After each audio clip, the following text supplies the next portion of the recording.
Assalamualaikum warahmatullahi wabarakatuh. Salam sejahtera untuk kita semua.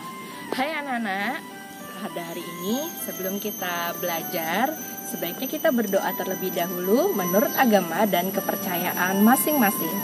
Untuk yang beragama Islam, mari bersama dengan Ustazah kita membaca surah Al-Fatihah.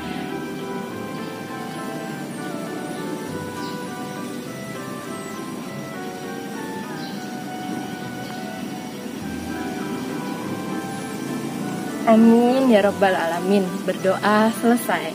Anak-anak, pada hari ini kita akan memasuki ke dalam materi baru. Anak-anak silahkan simak video berikut ini.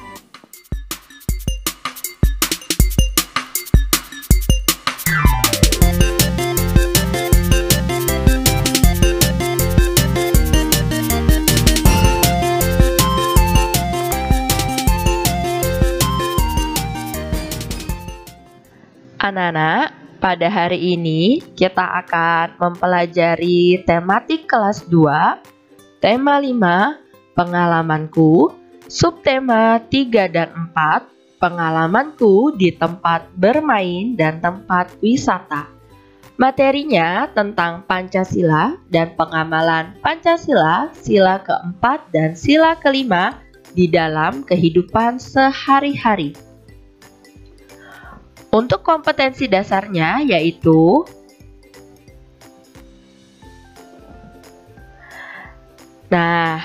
untuk tujuan pembelajaran kita pada hari ini adalah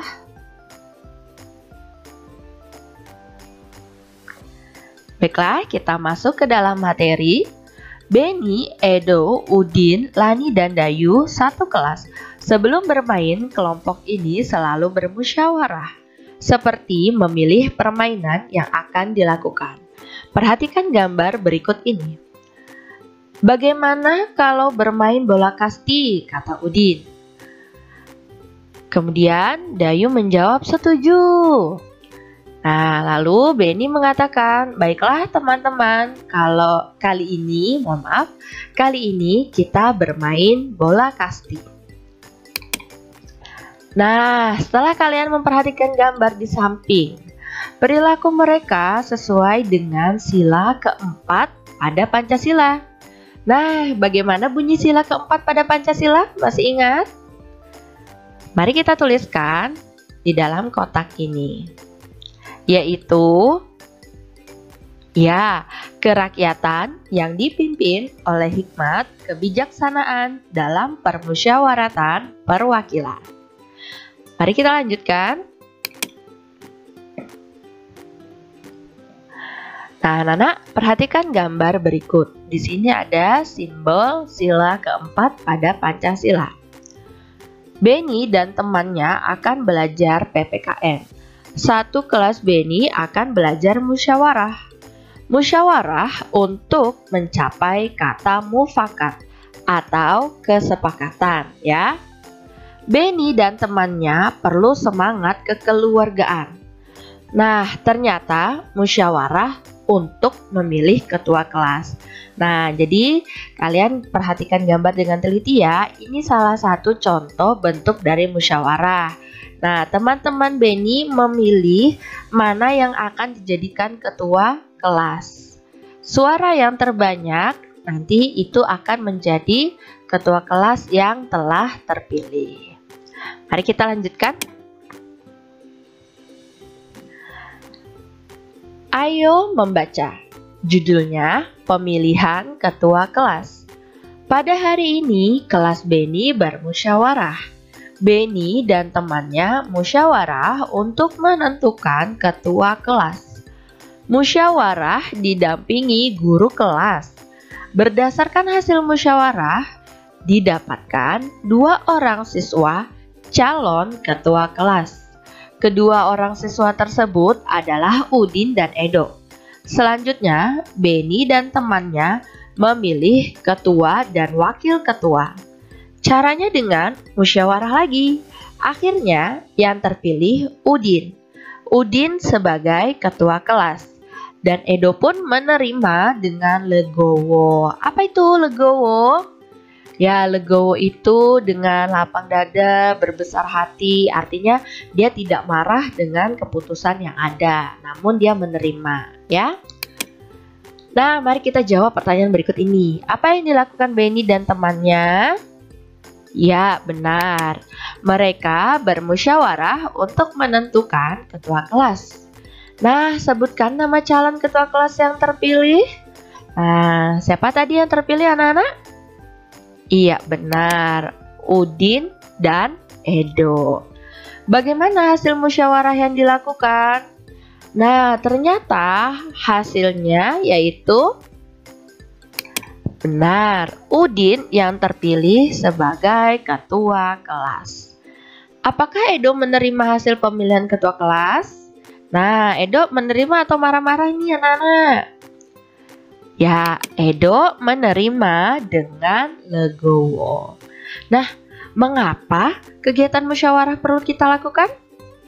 Seperti yang sudah dijelaskan, kita perlu melakukan kegiatan musyawarah agar dapat mencapai kesepakatan bersama. Baiklah, kita lanjutkan.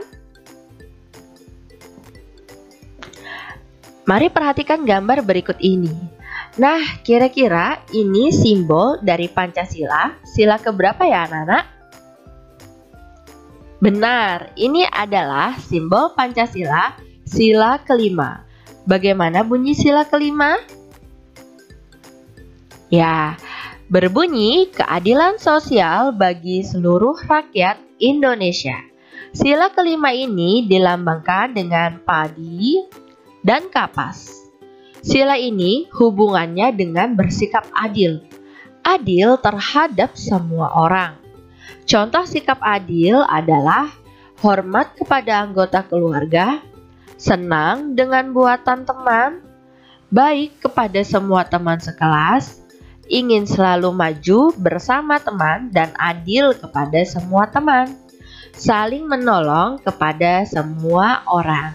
Nah, jadi dalam tolong menolong kita tidak pilih-pilih. Dalam berteman juga kita berteman dengan semua teman. Paham anak-anak? Baik, mari kita lanjutkan. Nah, sekarang kita telah memasuki materi subtema 4, pengalamanku di tempat wisata. Liburan naik kelas telah selesai. Saat liburan, Beni melakukan perjalanan. Beni ke kampung halaman papanya. Kampung papa Beni ada di Sumatera Barat. Ada rumah gadang di sana. Beni bertemu Siti di rumah gadang.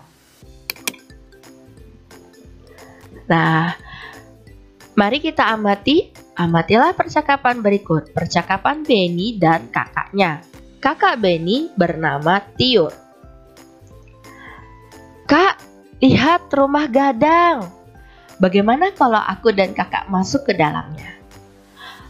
Lalu Tiur menjawab, aku dan kamu tidak boleh mengambil keputusan sendiri. Sebaiknya bicarakan dulu kepada papa dan mama. Apa yang disampaikan Tiur kepada Beni? Nah, Tiur menyampaikan agar Beni tidak mengambil keputusan sendiri untuk masuk ke dalam rumah gadang, tetapi perlu membicarakan dengan papa dan mamanya.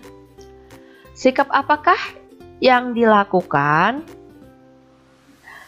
Sikap yang dilakukan yaitu mementingkan keputusan bersama daripada keputusan pribadi. Nah, kira-kira sesuai dengan sila berapakah sikapnya? Ya, benar. Ini berhubungan dengan sila keempat pada Pancasila. Kita tidak boleh mengambil keputusan sendiri, tetapi harus dibicarakan kepada orang tua dalam mencapai keputusan bersama. Baiklah, kita lanjut ke materi selanjutnya. Ayo kita berlatih. Kamu tidak boleh mengambil keputusan sendiri ketika kalian pergi bersama. Inilah contoh sikap sesuai sila keempat Pancasila. Berikan tanda centang pada gambar berikut. Contoh perilaku sila yang sesuai dengan sila keempat Pancasila.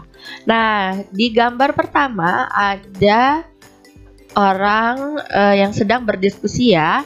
Ada ayah, anak, dan satu orang lagi ini sedang membicarakan sesuatu. Nah, ini tampak seperti dia sedang berdiskusi. Maka ini sesuai dengan sila keempat. Kita beri tanda centang. Di sini nomor 2 ada orang yang sedang mengangkat tangan. Nah, di sini juga salah satu contoh penerapan sila keempat ya, Nak. Memilih untuk keputusan bersama. Dipilih nanti suara terbanyak yang mana. Maka kita beri tanda centang. Kemudian di sini juga ada ayah dan anak yang saling memberikan suara ya dengan mengangkat tangan, memberikan pilihannya ingin yang mana, maka ini sesuai, kita beri tanda centang. Nah, di sini ada seseorang yang sedang memberikan suaranya, memberikan usulan, namun wajahnya dengan wajah marah-marah. Nah, ini tidak sesuai dengan sila keempat ya. Kalau seperti ini berarti dia mementingkan diri sendiri, ingin menang, pendapatnya ingin digunakan, padahal kita harus menggunakan pendapat bersama ya. Maka kita tidak beri tanda centang. Lanjut ke gambar nomor 5. Nah, ini mereka sedang diskusi ya, tentu saja kita beri tanda centang. Kemudian di nomor 6 juga sama, sedang berdiskusi membicarakan sesuatu, kita beri tanda centang. Nah, pada nomor 7 mereka ini seperti berkelahi ya. Jadi ini tidak sesuai dengan sila keempat, karena dalam sila keempat kita tidak boleh memaksakan kehendak kita. Lanjut. Beni tidak mengambil keputusan sendiri ketika Beni menentukan ketua kelompok diskusi. Nah, mari kita bercerita. Ini adalah salah satu contoh dalam penerapan atau pengamalan sila keempat dalam kehidupan sehari-hari di sekolah ya. Saya, Siti, Dayu, Udin, Edo, Meli, dan Lani satu kelompok diskusi. Aku dan teman-teman akan menentukan ketua kelompok. Saat menentukan ketua kelompok, harus mengambil suara. Caranya dengan menulis nama di kertas kecil dan menggulungnya. Nah, jadi nanti nama yang paling banyak dituliskan oleh temannya, maka itulah yang menjadi ketua kelompok. Lanjut.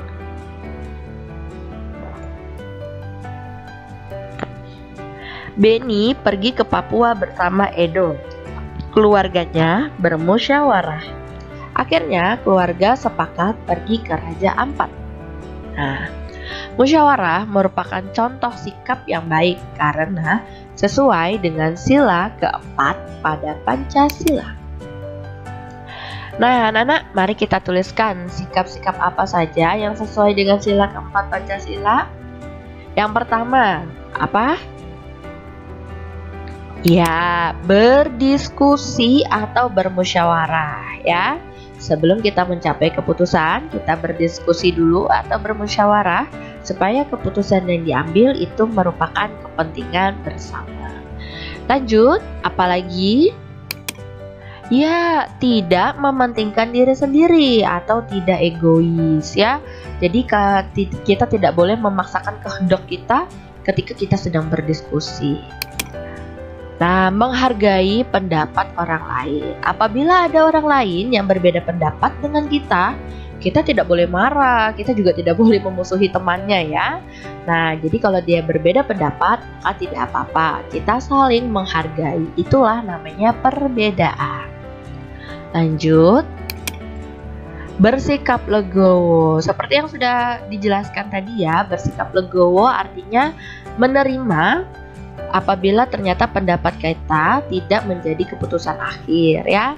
Dan kita menerima dengan legowo, tidak marah-marah. Nah, jadi kehidupan tetap menjadi rukun. Lanjut. Beni pergi ke Pontianak. Beni mengunjungi pamannya. Paman Beni mengajak Beni bakti sosial di Tugu Katulistiwa. Nah, ini Tugu Katulistiwa ya, Nak. Di Tugu ada orang yang mengecat, ada yang memungut sampah, ada juga orang yang memotong rumput. Beni bertugas mencabut rumput. Beni bersama pamannya dan beberapa orang lainnya. Nah, mereka bergotong royong ya, membersihkan tempat umum. Lanjut. Nah, mari kita perhatikan gambar berikut ini. Kegiatan bakti sosial merupakan contoh sikap yang baik karena sesuai dengan sila kelima pada Pancasila. Berikan tanda centang pada gambar yang menunjukkan contoh sila kelima. Nah, di sini Nak, nomor 1 itu adalah ada gambar anak yang sedang memberikan bantuan kepada korban gempa Aceh. Di sini kita telah mempelajarinya pada minggu lalu ya. Memberikan bantuan kepada korban bencana alam itu adalah pengamalan untuk sila kedua, maka tidak kita beri centang ya.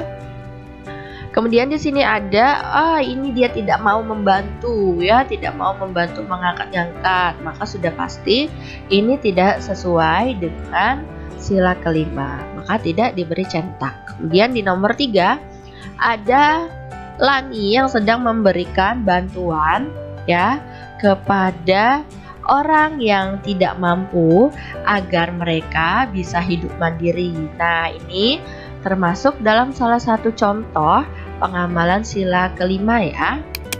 Kita beri tanda centang. Kemudian di sini ada gambar anak-anak yang sedang bergotong royong membersihkan tempat umum. Nah, pembagian tugasnya dilakukan secara adil ya, tidak ada nih, kita lihat semuanya bekerja ya, tidak ada yang duduk-duduk saja. Maka di sini termasuk sila kelima. Nah, kemudian di sini ada anak yang menabung. Nah, dia menabung, berarti dia peduli dengan keadaan sosial yang ada di lingkungannya. Kita harus berhemat ya. Kita tidak boleh menghabis-habiskan uang, memboros, itu tidak baik ya. Lanjut, kita beri tanda centang. Nah, kemudian di sini ada anak yang sedang menari. Nah, ini tidak nyambung ya dengan sila kelima ya, maka ini tidak kita beri tanda centang. Baiklah, kita lanjutkan. Mari kita merangkum. Anak-anak, silakan diambil pulpen dan bukunya. Mohon maaf, pensil dan bukunya. Silakan ditulis rangkuman berikut ini. Baiklah, terima kasih anak-anak. Sampai jumpa.